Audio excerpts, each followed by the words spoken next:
Hello बच्चों। तो आज हम ना चैप्टर टेस्ट के सॉल्यूशन के बारे में देखेंगे।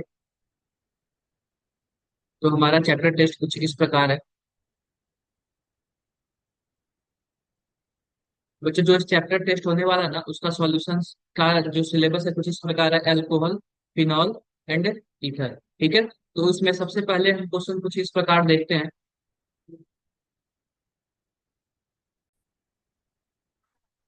बच्चों, इसमें ना 26 नंबर क्वेश्चन कुछ इस प्रकार है। फॉलोइंग रिएक्शन, हमारे पास रिएक्शन बच्चों कुछ इस प्रकार है, ध्यान से देखना। CH3,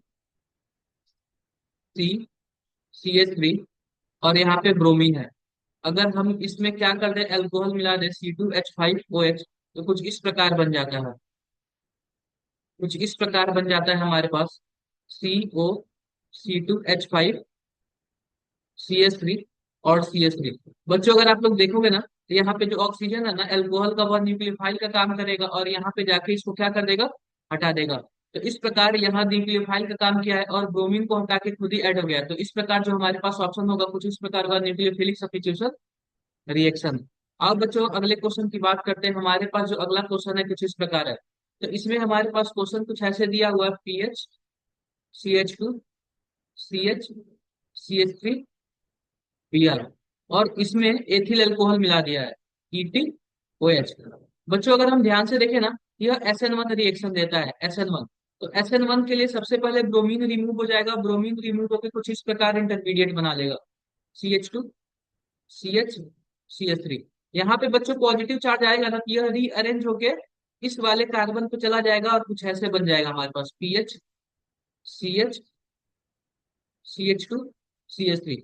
अब जो हमारे पास एथिल अल्कोहल है, इस वाले कार्बन पे ऐड हो जाएगा, तो हमारे पास इस वाले कार्बन पर ऐड होकर कुछ ऐसे बन जाएगा, PH, CH, OET, CH2, CH3। तो इस प्रकार बच्चों जो हमारे पास ऑप्शन ए है वह करेक्ट आंसर है। बात करते हैं क्वेश्चन नंबर 28 की। क्वेश्चन नंबर 28 कुछ इस प्रकार है। हमारे पास कुछ ऐसे दिया हुआ है। बच्चों, अगर हम ध्यान से देखें ना, तो यह भी SN1 रिएक्शन देगा। और SN1 रिएक्शन देगा तो हमारे पास कुछ इस प्रकार कार्बोकेटायन बनेगा। कुछ इस प्रकार कार्बोकेटायन बनेगा। और बच्चों यह कार्बोकेटायन ना, यहाँ से रीअरेंज होके कुछ ऐसे बन जाएगा। ये रिंग एक्सपेंशन कर लेगा, कुछ कार्बोकेटायन ऐसे बन जाएगा हमारे पास। यहाँ पे हमारे पास, मैं नंबरिंग कर लेता हूँ, 1, 2, 3, 4, 5 एंड 6। तो 6 और 2 के बीच हमारे पास बॉन्ड बन रहा है, तो मैं ऐसे बना लेता हूँ, 2, 3, 4, 5, 6, और सेकंड नंबर से हमारे पास कुछ ऐसे जुड़ा हुआ है, तो हमारे पास क्या हो जाएगा, थर्ड वाले पे पॉजिटिव चार्ज आ जाएगा। अब बच्चों यह पॉजिटिव चार्ज फिर से क्या करता है, रीअरेंज होकर सेकंड नंबर, सेकंड पोजीशन पे चला जाएगा। यह पॉजिटिव चार्ज रीअरेंज होकर सेकंड पोजीशन पे चला जाएगा। अब इस प्रकार जो हमारे पास H2O का जो OH है ना, वह इस वाले कार्बन पे जुड़ जाएगा और हमारे पास कुछ ऐसा प्रोडक्ट बना लेगा। इस प्रकार बच्चों जो हमारे पास ऑप्शन सी है वह करेक्ट आंसर है। बात करते हैं अगले क्वेश्चन की। अगला क्वेश्चन हमारे पास कुछ इस प्रकार दिया हुआ है। बच्चों, हम सबसे पहले क्वेश्चन बना लेते हैं। क्वेश्चन हमारे पास कुछ इस प्रकार दिया हुआ है।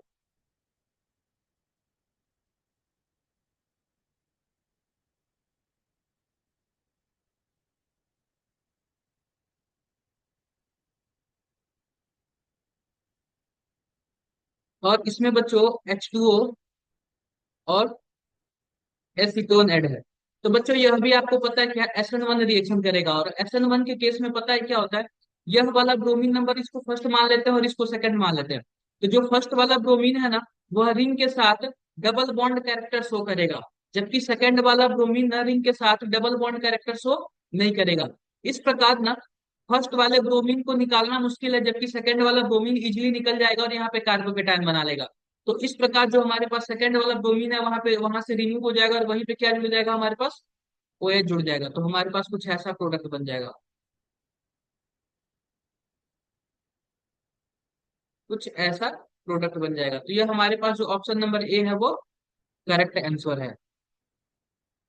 बात करते हैं बच्चों अगले क्वेश्चन की। तो अगला क्वेश्चन हमारे पास कुछ इस प्रकार है, 30।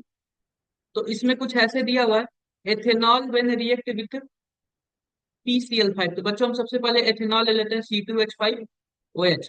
इसको हम रिएक्शन करा देते हैं PCl5 से, तो हमें ए मिलता है। तो बच्चों जब हम एथेनॉल का रिएक्शन PCl5 से कराएंगे तो हमारे पास कुछ ऐसा प्रोडक्ट बनेगा, C2H5Cl plus POCl3 plus HCl। तो इसको बच्चों हम ए मान लेते हैं। और दूसरे टाइप क्या दिया हुआ है कि ए रिएक्ट विथ सिल्वर नाइट्रेट, तो हम इसको क्या करते हैं अब AgNO3 से रिएक्शन कराने देते हैं बच्चों। जब हम AgNO3 से रिएक्शन कराते हैं ना, तो AgCl बनेगा और हमारे पास C2H5NO2 बन जाएगा। इसको हम लोगों ने क्या बोल दिया, बी बोल दिया। तो हमसे पूछ रहा है कि बताओ ए और बी कौन सा है। तो ए हमारे पास एथिल क्लोराइड है और बी हमारे पास एथिल नाइट्रेट है, तो ऑप्शन सी हमारे पास जो होगा वो करेक्ट आंसर होगा। बच्चों हम नेक्स्ट क्वेश्चन की बात करते हैं, तो नेक्स्ट क्वेश्चन हमारा 31 नंबर है। 31 नंबर हमारा नेक्स्ट क्वेश्चन है। तो इसमें कुछ ऐसे लिखा हुआ है, heating a particular ether with access HBr yield a single organic product. तो बच्चों क्वेश्चन ऐसे बोल रहा है ना कि अगर हम किसी ईथर को हीट करते हैं HBr के साथ, तो वो केवल और केवल एक ही प्रोडक्ट देता है। तो बताओ इनमें से कौन सा ऑप्शन सही है। तो सबसे पहले हम बात कर लेते हैं बच्चों, सिंगल प्रोडक्ट के लिए दो ही चीज है, या फिर वह ईथर सिमेट्रिकल होना चाहिए, या फिर वह साइक्लिक होना चाहिए। तो बच्चों हम सबसे पहले बात कर लेते हैं साइक्लिक की। तो मान लेते हैं कोई भी हम साइक्लिक ईथर ले लेते हैं ऐसे, जैसे कि एग्जांपल कुछ हमारे पास ऐसे है, कोई भी हम साइक्लिक ईथर ले लेते हैं और इसमें हम HBr ऐड कर देते हैं। तो बच्चों HBr ऐड करने पे क्या होता है ना, यह कोई भी, जैसे कि मान लेते हैं कि बॉन्ड नंबर 1 है, ये बॉन्ड नंबर 2 है, दोनों में से कोई एक टूट जाएगा। मान लेते हैं कि बॉन्ड 1 टूट गया, तो बॉन्ड 1 टूट गया तो कुछ ऐसे बना लेगा हमारे पास, कुछ ऐसे बन जाएगा हमारे पास, और हमारे पास कुछ ऐसे बन जाएगा। तो बच्चों इसके पास माइनस और इसके पास प्लस, तो HBr में भी जो ब्रोमीन के पास प्लस होता माइनस होता है और H के पास प्लस होता है। तो बच्चों यहाँ पे पता है क्या, H जो होता है वो ऑक्सीजन के साथ ऐड हो जाएगा और ब्रोमीन जो है वो इस वाले के साथ ऐड हो जाएगा। तो हमारे पास कुछ ऐसे बन जाएगा, इसको हम सही से लिख ले तो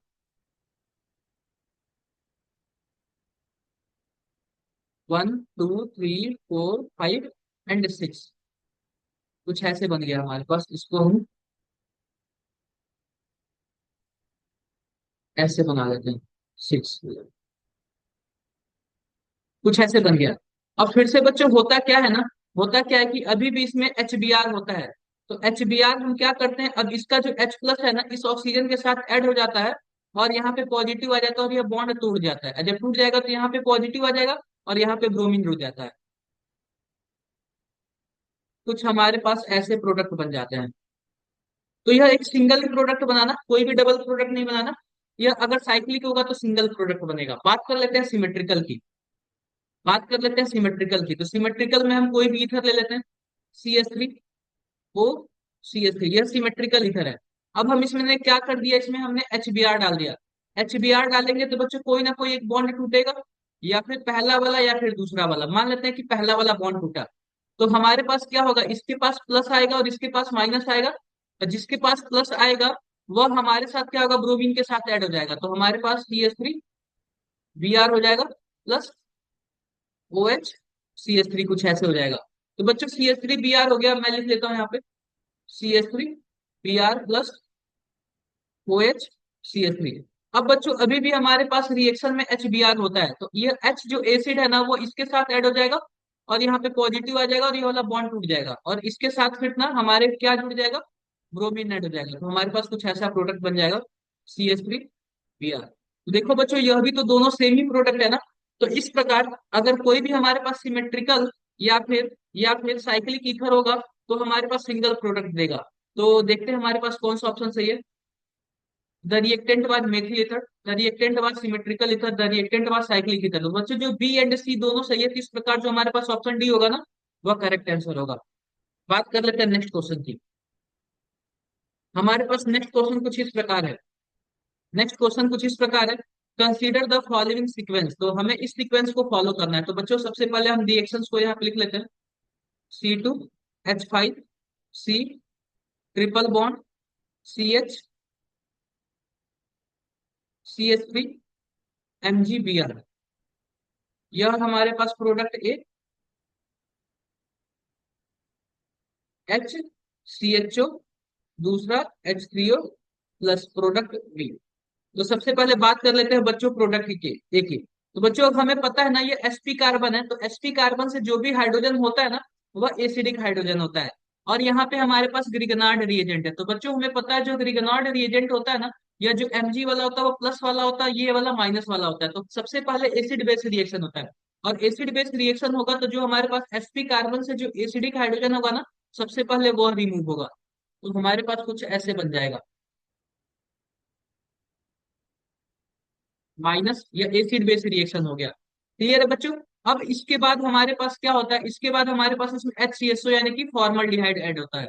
तो हम फॉर्मल्डिहाइड को कुछ ऐसे बना लेंगे, यह माइनस आएगा यहाँ पे अटैक करेगा, और यहाँ पर अटैक करेगा तो इसका ऐसे ओपन हो जाएगा। तो कुछ हम ऐसे बना लेते हैं, C2H5C, ट्रिपल बॉन्ड, नंबरिंग कर लेते हैं बच्चों, C CO-, H। अब बच्चों इसमें क्या मिला हुआ, इसमें हमारे पास मिला हुआ H3O+ लगा हुआ है। इसमें हमारे पास H3O+ लगा हुआ है, तो हम अगर हम इसमें H3O+ डालेंगे तो हमारे पास कुछ ऐसे बन जाएगा, C2H5C, ट्रिपल बॉन्ड CH2, और इसी के साथ OH लगा हुआ। तो देख लेते हैं कौन सा ऑप्शन हमारे पास सही है। ये हमारे पास फाइनल प्रोडक्ट हुआ। तो बच्चों अगर हम इस प्रकार देखें ना, तो जो हमारे पास ऑप्शन डी है ना, वो हमारे से करेक्ट मैच हो रहा है। यहाँ पे ट्रिपल बॉन्ड भी है, और ऑप्शन सी में भी ट्रिपल बॉन्ड है, जबकि OH ना सेकेंडरी कार्बन पे दिया दिया हुआ, और यहाँ पे टर्मिनल कार्बन पे दिया हुआ। तो यह हमारे पास डी वाला करेक्ट आंसर है, जो कि हमारे आंसर से मैच कर रहा है। बात कर लेते हैं क्वेश्चन नंबर 33 की। तो बच्चों क्वेश्चन नंबर 33 कुछ इस प्रकार है,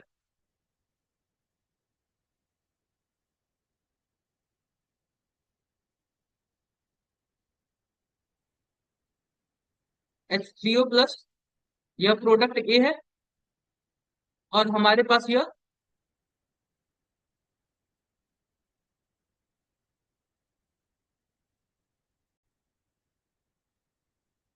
बच्चों और देखें तो हमारे पास बी वाला कुछ इस प्रकार दिया हुआ है, B2H6THF, और इसके साथ हमारे पास दिया हुआ है H2O2 और OH-।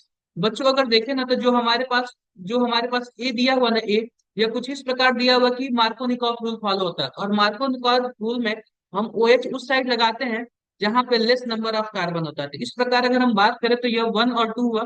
तो 1 के पास हमारे पास लेस नंबर ऑफ कार्बन है, तो हम OH कहाँ पे लगाएंगे, 1 वाले कार्बन पे लगाएंगे। तो हमारे पास कुछ ऐसे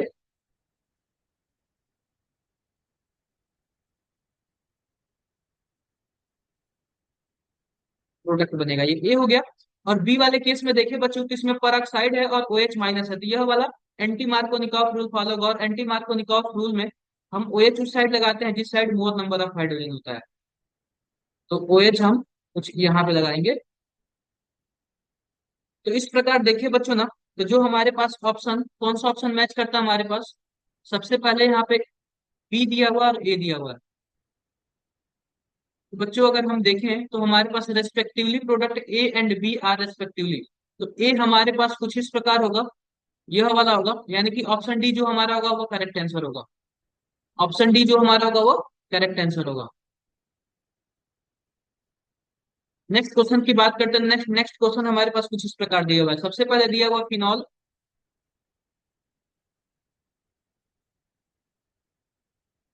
इसके साथ हमारे पास दिया हुआ C2H5I, और साथ ही साथ दिया हुआ है O-C2H5। बच्चों इस प्रकार के क्वेश्चन में ना सबसे पहले हम ध्यान से देखेंगे, तो हमारे पास दो न्यूक्लियोफाइल है, एक तो हमारे पास ये इथॉक्साइड है, और दूसरा हमारे पास फिनॉक्साइड आयन है। तो बच्चों अगर हम ध्यान देखें ना, तो जो फिनॉक्साइड आयन है ना, यह रेजोनेंस में बीजी हो जाता है, और यह अच्छा न्यूक्लियोफाइल नहीं होता है, जबकि इथॉक्साइड में कोई भी रेजोनेंस नहीं होता है। मैं लिख देता हूँ यहाँ पे नो रेजोनेंस। नो रेजोनेंस, अगर यहाँ पे कोई भी रेजोनेंस नहीं है ना, तो यह फिनॉल से भी अच्छा न्यूक्लियोफाइल है। यह इजिली जाके अटैक करेगा, इसको हटा देगा, और हमारे पास प्रोडक्ट कुछ ऐसे बन जाएगा, C2H5O, C2H5। तो इस प्रकार बच्चों जो हमारे पास ऑप्शन बी है ना, ऑप्शन बी वह करेक्ट आंसर होगा।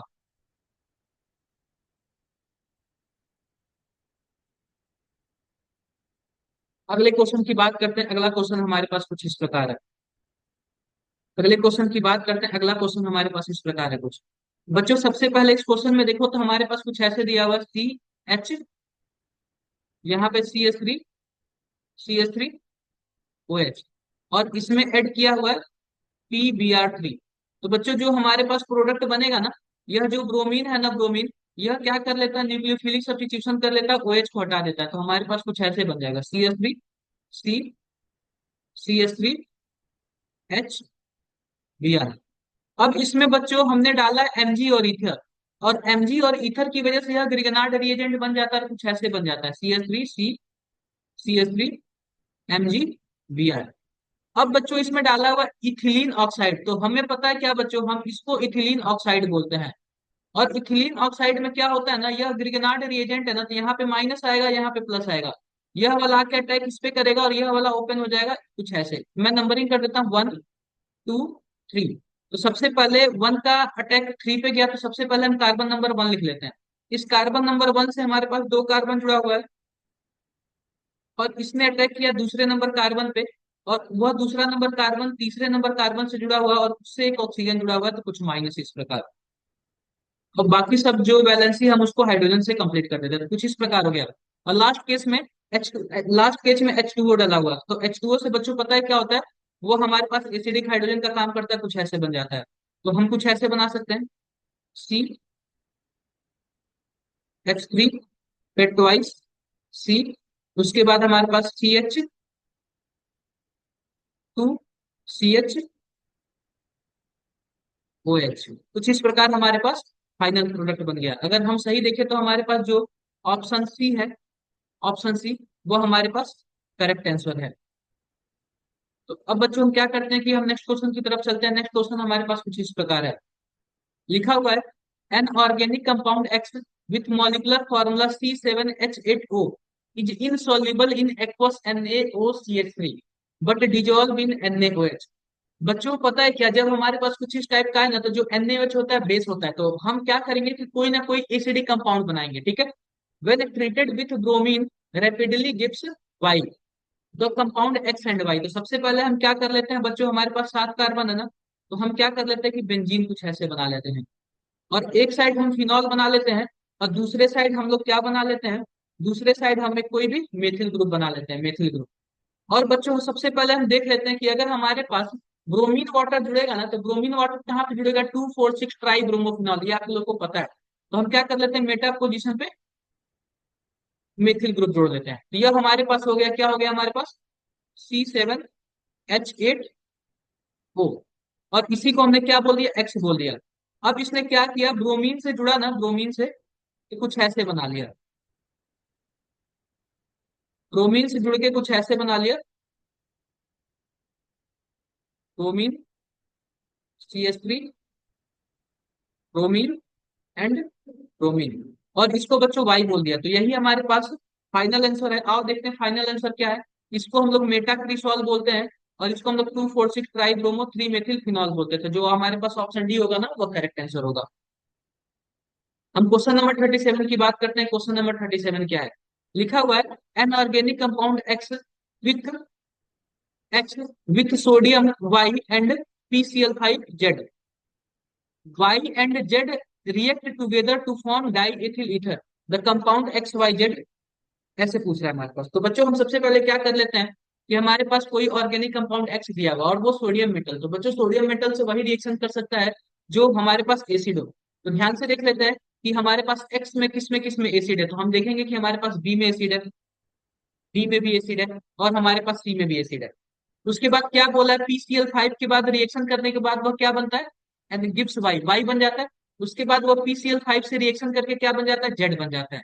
तो बच्चों PCl5 से रिएक्शन करेगा तो जाहिर सी बात है हमें लास्ट में क्या मिलेगा, क्लोरीन वगैरह मिलेगा। तो हमारे पास ऑप्शन बी में देखो, इसमें क्लोरीन है, और ऑप्शन डी में भी क्लोरीन है। तो यह दो ऑप्शन तो हमारे पास हो ही नहीं सकता, ठीक है क्या। तो अब हम बात करते हैं। तो सबसे पहले हम ले लेते हैं एथिल एल्कोहल, C2H5OH। हमने एक को एथिल अल्कोहल ले लिया, अब इसमें हमने मिला दिया सोडियम। बच्चों हम सोडियम मिलाएंगे ना, तो हमारे पास क्या हो जाएगा, हमारे पास कुछ ऐसे हो जाएगा, C2H5O- हो जाएगा, और यहाँ पे Na+ हो जाएगा। इसके बाद हमने मिलाया इसमें PCl5। तो बच्चों जब भी हम PCl5 मिलाएंगे ना, तो हमारे पास क्या हो जाएगा, C2H5Cl हो जाएगा, कुछ ऐसे हो जाएगा। क्लियर है। तो यह हमारे पास एक्स हो गया, यह हमारे पास वाई हो गया, और यह हमारे पास जेड हो गया। Final answer. तो हमारे पास कौन सा ऑप्शन मैच करता है, तो हमारे पास जो ऑप्शन बी है ना वो करेक्ट आंसर है। हम क्वेश्चन नंबर 38 की बात करते हैं। तो क्वेश्चन नंबर 38 कुछ इस प्रकार है। On boiling with concentrated hydrobromic acid phenyl ethyl ether yields. तो सबसे पहले बच्चों हम फेनिल एथिल ईथर बनाते हैं। तो सबसे पहले हम फेनिल एथिल ईथर कुछ इस बनाएंगे, पीएच ओ CH2 CH3। इसके साथ हम क्या करा रहे हैं, कुछ ऐसे करा रहे हैं, हम हीट दे रहे हैं, और हीट के साथ साथ हम क्या HBr ऐड कर दे रहे हैं। तो बच्चों आपको पता है HBr ऐड करेंगे तो या फिर ये पहला नंबर वाला बॉन्ड टूटेगा या फिर दूसरा नंबर वाला बॉन्ड टूटेगा। तो बच्चों जो पहला नंबर वाला बॉन्ड होता है ना, वो फिनॉल के साथ डबल बॉन्ड कैरेक्टर शो करता है। तो यह पहला नंबर बॉन्ड जल्दी टूटना मुश्किल होता है, तो दूसरा नंबर बॉन्ड टूटता है, दूसरा नंबर बॉन्ड टूट के कुछ ऐसे बना लेता है, CH2 CH3 माइनस। अब इस प्रकार देखिए बच्चों, तो HBr के पास H के पास प्लस होता है, ब्रोमीन के पास माइनस होता है। तो माइनस वाला प्लस के साथ चला जाएगा, प्लस वाला माइनस के साथ, तो हमारे पास फाइनल प्रोडक्ट फिनॉल बन जाएगा और कुछ ऐसे बन जाएगा। तो हमारे पास जो ऑप्शन सेकंड है ना, फिनॉल और एथिल ब्रोमाइड, ये हमारे पास करेक्ट ऑप्शन होगा। क्वेश्चन नंबर 39 की बात करते हैं।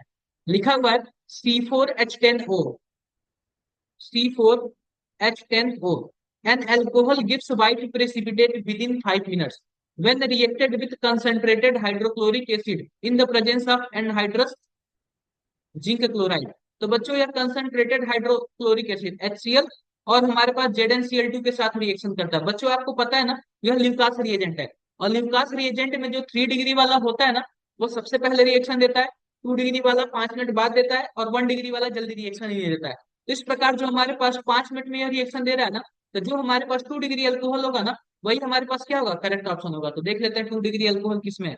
तो बच्चों अगर हम देखें ना ऑप्शन बी में, तो हमारे पास 2 डिग्री अल्कोहल यही है, तो हमारे पास जो ऑप्शन बी होगा ना वही हमारे पास करेक्ट आंसर होगा। हम बात करते हैं अगले क्वेश्चन की। तो अगला क्वेश्चन हमारे पास कुछ इस प्रकार है। Major product obtain when phenol is treated with bromine in presence of carbon tetrachloride. तो बच्चों हमारे पास फिनॉल है, यहाँ पे फिनॉल है, और हमने क्या किया इसमें, हमने इसमें ब्रोमीन डाल दिया और कार्बन टेट्राक्लोराइड CCl4 के। तो बच्चों अगर नॉन पोलर सॉल्वेंट में अगर हम फिनॉल के साथ ब्रोमीन डालें ना, तो हमारे पास जो मेजर प्रोडक्ट बनेगा ना वो पैरा ब्रोमोफिनॉल बनेगा। वह बच्चों क्या बनेगा, पैरा ब्रोमोफिनॉल बनेगा। अगर वही H2O के प्रेजेंस में होता तो 2,4,6 ट्राई ब्रोमोफिनॉल बनता। तो हम देख लेते हैं पैरा ब्रोमोफिनॉल, ऑप्शन बी हमारे पास करेक्ट आंसर है। बात कर लेते हैं 41 नंबर की।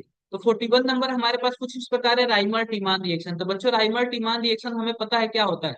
हमारे पास इसमें एक फिनॉल होता है, और साथ साथ क्लोरोफॉर्म होता है CHCl3, और इसमें बेस होता है NaOH। इसके साथ बच्चों हमें पता है ना, हमें सैलिसिल एल्डिहाइड बनता है, यानी कि फिनोलिक एल्डिहाइड हम बोल सकते हैं। इसको हम लोग फिनोलिक एल्डिहाइड बोल सकते थे। जो हमारे पास ऑप्शन ए है ना, वह करेक्ट आंसर है। बात कर लेते हैं अगले क्वेश्चन की। तो अगला क्वेश्चन हमारे पास कुछ इस प्रकार है।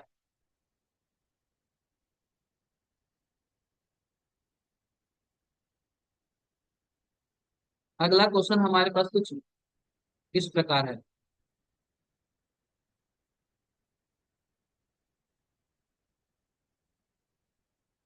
बच्चों हमें पता है ना कि अगर HOCl2 या फिर HCl डालेंगे अल्कोहल में, तो सब्स्टिट्यूशन रिएक्शन होगा। और वही यहाँ पे दो दो दो अल्कोहल है, एक अल्कोहल फर्स्ट और यह अल्कोहल सेकंड। तो बच्चों जो अल्कोहल फर्स्ट है ना, वो बेंजीन के साथ डबल बॉन्ड के कैरेक्टर पे है, तो वह सब्स्टिट्यूट नहीं हो पाएगा जल्दी। लेकिन अल्कोहल सेकंड है ना, वो किसी भी डबल बॉन्ड के साथ कंजुगेशन में नहीं है। तो इस प्रकार जो हमारे पास सब्स्टिट्यूशन होगा ना, न्यूक्लियोफिलिक सब्स्टिट्यूशन, वो अल्कोहल नंबर सेकंड का होगा। तो हमारे पास कुछ यह फाइनल प्रोडक्ट बनेगा। तो देख लेते हैं हमारे पास ऑप्शन कौन सा सही है। तो जो हमारे पास इसमें ऑप्शन ए है ना, वो हमारे पास करेक्ट आंसर है। तो हमारे पास ऑप्शन ए करेक्ट आंसर है। अगले क्वेश्चन की बात करते हैं। तो बच्चों 43 नंबर क्वेश्चन कुछ इस प्रकार है। Allyl phenyl ether, allyl phenyl ether can be prepared by heating. तो सबसे पहले बच्चों हम बना लेते हैं एलाइल फेनिल ईथर होता क्या है। तो ध्यान से देखो, allyl phenyl ether C6H5O CH2 CH double bond CH2। तो यह बच्चों आपका ना, यह एलाइल ग्रुप है, यह एलाइल कार्बन है, और यह फेनिल रिंग के साथ ईथर जैसे जुड़ा हुआ है। तो यह बन गया हमारे पास एलाइल फेनिल ईथर। अब यह बनेगा कैसे, यह बनेगा कैसे, हम इसी को देखेंगे, किसके किसके कंजुगेशन से यह बनता है। तो सबसे पहले हम ध्यान से देखते हैं बच्चों ना, हम सबसे पहले कोई एलाइल ब्रोमाइड ले लेते हैं, CH2 double bond, CH2 bromine. और हम लोग क्या ले लेते हैं, हम लोग फिनॉक्साइड आयन ले लेते हैं, फिनॉक्साइड आयन C6H5O Na। तो बच्चों यह जो माइनस है ना, यह आके यहाँ पे अटैक करेगा, इसको बाहर निकाल देगा और हमारे पास क्या बना लेगा, एलाइल फिनाइल ईथर। तो देख लेते हैं कौन सा आंसर सही है हमारे पास। यह वाला तो नहीं होगा, यह वाला तो नहीं होगा, यह भी नहीं होगा। हमारे पास जो ऑप्शन बी है ना, वो करेक्ट आंसर है। बात कर लेते हैं क्वेश्चन नंबर 44 की। क्वेश्चन नंबर 44 हमारे पास कुछ इस प्रकार है, ध्यान से देखना। यहाँ पे हमारे पास फिनॉल है, फिनॉल में HCl ऐड है, और HCl के साथ HCl है, और इसमें क्या मिला हुआ है, एनहाइड्रस ZnCl2। तो इस प्रकार बच्चों एनहाइड्रस ZnCl2 मिला हुआ है ना, तो हमारे पास कुछ ऐसे होगा, OH और CHO। तो बच्चों पता है क्या, पता है क्या, यह जब भी हमारे पास एनहाइड्रस ZnCl2 HCl और HCl ऐसे सीन आ गए ना, तो बच्चों यह गटरमान रिएक्शन होता है। कौन सा रिएक्शन होता है, गटरमान रिएक्शन होता है। तो यह नेम रिएक्शन है, गटरमान रिएक्शन। तो जो हमारे पास ऑप्शन डी होगा ना, वह करेक्ट आंसर होगा। अगले क्वेश्चन की बात कर लेते हैं, हमारे पास अगला क्वेश्चन क्या है। अगला क्वेश्चन हमारे पास कुछ कुछ इस प्रकार है, यहाँ पे हमारे पास फिनॉल दिया हुआ है, और इसमें मिला हुआ है NaOH, दूसरा CO2 140 डिग्री सेल्सियस। तो बच्चों यह पता है क्या, यह हमारा एक नेम रिएक्शन और डायरेक्टली क्या बन जाता है, सैलिसिलिक एसिड बन जाता है। यहाँ पे सैलिसिलिक एसिड बन जाता है। और सैलिसिलिक एसिड में अगर हम क्या डाल दें, अगर हम एनहाइड्राइड डाल दें, एसिटिक एनहाइड्राइड डाल दें, कुछ इस प्रकार एसिटिक एनहाइड्राइड डाल दें, तो हमारे पास यह जो न्यूक्लियोफिलिक सब्स्टिट्यूशन कुछ इस प्रकार हो जाता है। तो हमारे पास कुछ ऐसा बन जाएगा product, O, C double bond O, CH3 C double O H। तो इस प्रकार हमारे पास जो ऑप्शन होगा ना, वो हमारे पास ऑप्शन डी वाला सही होगा, एसिटिल सैलिसिलिक एसिड। तो बच्चों यह एसिटिल ग्रुप है, और यह सैलिसिलिक एसिड हो जाएगा। तो हमारे पास जो ऑप्शन डी है वो करेक्ट आंसर हो जाएगा, एसिटिल सैलिसिलिक एसिड। अब बच्चों इसका देखते हैं कि हमारे पास क्या होगा। तो सबसे पहले हमारे पास क्या दिखा हुआ है कि find out number of reagent. हमारे पास कुछ ऐसे दिया हुआ, RCH2OH।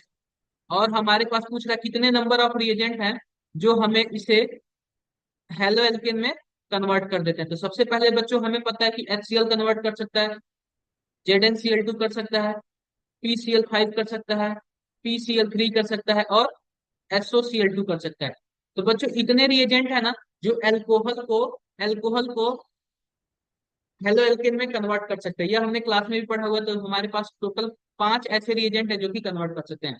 NaCl बच्चों नहीं करेगा, POCl3 यह भी नहीं करेगा, और TSCl यह भी नहीं करेगा। अगले की बात करते हैं। अगला क्वेश्चन हमारे पास ऐसा है कि कितने ऐसे हमारे पास प्रोडक्ट हैं जो रीअरेंजमेंट हो जाएंगे। तो बच्चों रीअरेंजमेंट वही होगा, अगर कोई बगल में 3 डिग्री कार्बन है और हमारे पास जो कार्बोकेटाइन 2 डिग्री पे बन रहा है, तो वह रीअरेंजमेंट हो जाएगा। जहां पे कार्बोकेटाइन ज्यादा स्टेबल होगा वहीं पे रीअरेंजमेंट होगा। तो अगर हम पहले की बात करना पहले में, तो कार्बोकेटाइन यहाँ पे बनेगा और सबसे ज्यादा स्टेबल 3 डिग्री पे हो जाएगा, तो यह रीअरेंज हो सकता है, तो यह वाला रीअरेंज हो जाएगा। दूसरे की बात करें तो यहाँ पे जो कार्बोकेटाइन बनेगा ना, वह मस्ट स्टेबल है, तो यह रीअरेंजमेंट नहीं होगा। थर्ड वाले की बात करें तो कार्बोकेटाइन यहाँ पे बनेगा, तो यह रीअरेंज हो जाएगा। फोर्थ वाले की बात करें तो फोर्थ वाला भी हमारे पास रीअरेंज हो जाएगा, फिफ्थ वाला नहीं होगा। सिक्स वाला भी रीअरेंज हो जाएगा, यहाँ पे पॉजिटिव चार्ज है कार्बोकेटाइन, वो यहाँ पे चला जाएगा ताकि वो रेजोनेंस कर सके। और सेवंथ वाले की बात करें तो यह वाला स्टेबल मोर स्टेबल कार्बोकेटाइन बनेगा, तो यह वाला नहीं होगा। एट की बात करें तो यहाँ पे कार्बोकेटाइन रीअरेंज हो जाएगा, और नाइन्थ वाला भी यहाँ पे कार्बोकेटाइन रीअरेंज हो जाएगा, टेंथ वाला ऑलरेडी स्टेबल है। तो इस प्रकार हमारे पास 1 2 3 4 5 6 टोटल हमारे पास 6 ऐसे अल्कोहल है जो कि रीअरेंज होके मोर स्टेबल की तरफ जा सकते हैं। अगले क्वेश्चन की बात करते हैं। तो अगला क्वेश्चन हमारे पास कुछ इस प्रकार है, the number of hydroxyl group in Q. तो सबसे पहले बच्चों हम बना लेते हैं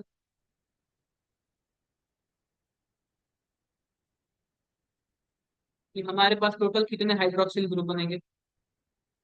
यहाँ पे OH है, यहाँ पे कुछ ऐसा है। बच्चों अगर हम इसमें क्या करें ना, अगर हम इसमें H+ और हीट करें ना, तो हमारे पास क्या होगा, यहाँ से वाटर रिमूव हो जाएगा और यहाँ पे कार्बोकेटायन बनेगा। मैं बना देता हूँ यहाँ पे कार्बोकेटायन, यहाँ पे मैं बना देता हूँ। ये कार्बोकेटायन कुछ इस प्रकार बन गया। अब बच्चों यहाँ से पता है क्या, CH3 में यानी कि मिथाइल ग्रुप शिफ्ट हो जाएगा और कार्बोहाइड्रेट कार्बोकेटायन भी शिफ्ट हो जाएगा।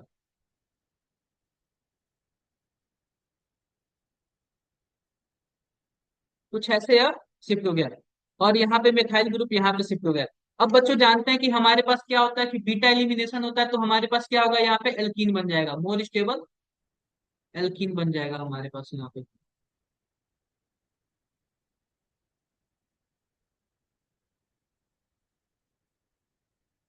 अब इसमें बच्चों हम लास्ट स्टेप में कुछ ऐसे डालते हैं, एक्वस डाइल्यूट KMnO4। बच्चों एक्वस डाइल्यूट KMnO4 क्या करता है ना, एल्कीन पे, जो एल्कीन का जो दोनों टर्मिनल कार्बन होते हैं ना, उस पे OH ग्रुप ऐड कर देता है। तो हमारे पास यहाँ पे टोटल 2 एल्कीन है, तो दोनों एल्कीन पे OH ग्रुप ऐड हो जाएगा, तो यहाँ पे भी OH आ जाएगा, यहाँ पे भी OH आ जाएगा, और हमारे पास पहले से यहाँ पे मिथाइल है, यहाँ पे भी OH आ जाएगा, यहाँ पे भी OH आ जाएगा। इस प्रकार बच्चे जो हमारे पास फाइनल प्रोडक्ट बनाना, जो हमारे पास फाइनल प्रोडक्ट बनाना, तो फाइनल प्रोडक्ट में टोटल हमारे पास 4 हाइड्रोक्सी ग्रुप है, तो हमारे पास जो आंसर आ जाएगा वो 4 हो जाएगा। क्वेश्चन नंबर 49 की बात करते हैं। Iodoform test is given by X molecule. तो सबसे पहले मैं बताता हूँ बच्चों, आयोडोफॉर्म वही देता है जो कार्बोनिल कार्बन होता है, और कार्बोनिल कार्बन के जो बगल वाला कार्बन ना, वह CH3 कार्बन होता है। या यह एल्डिहाइड और कीटोन दोनों देंगे, और उसके बगल वाला जस्ट कार्बन CH3 होना चाहिए।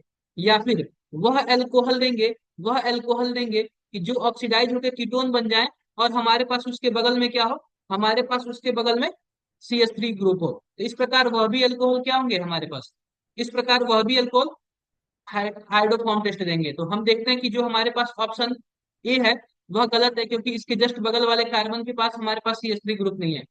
ऑप्शन बी भी गलत है, यह भी नहीं होगा। ऑप्शन सी के पास वह एल्कोहल है जो कि बगल में क्या है, हमारे पास CH3 है, तो यह वाला हमारा क्या होगा, करेक्ट होगा। और मतलब मैं नंबरिंग कर देता हूँ, 1 2 3, तो 3 वाला देगा हमारा, 4 वाला भी देगा क्योंकि यह भी ऑक्सीडाइज होगा, तो यह भी हमारे पास CH3 हो जाएगा। फिफ्थ वाला भी देगा, 6 वाला नहीं देगा, तो टोटल हमारे पास 3 ऐसे मॉलिक्यूल हैं जो कि आइडोफॉर्म टेस्ट देंगे। हम ऑप्शन नंबर क्वेश्चन नंबर 54 इसकी बात करते हैं, 50 की बात करते हैं। तो हमारे पास यह है, हमारे पास फिनॉल है, और फिनॉल में हमने क्या किया, कंसंट्रेटेड HNO3 ऐड किया। तो बच्चों हमें पता है फिनॉल में कंसंट्रेटेड HNO3 करेंगे तो हमारे पास 246 ट्राईब्रोमोफिनॉल बन जाएगा। तो बच्चों 246 ट्राईब्रोमोफिनॉल बन जाएगा ना, यह हमारे पास क्या होगा, हमें इसमें फाइंड करना है कि कितने ऑक्सीजन है।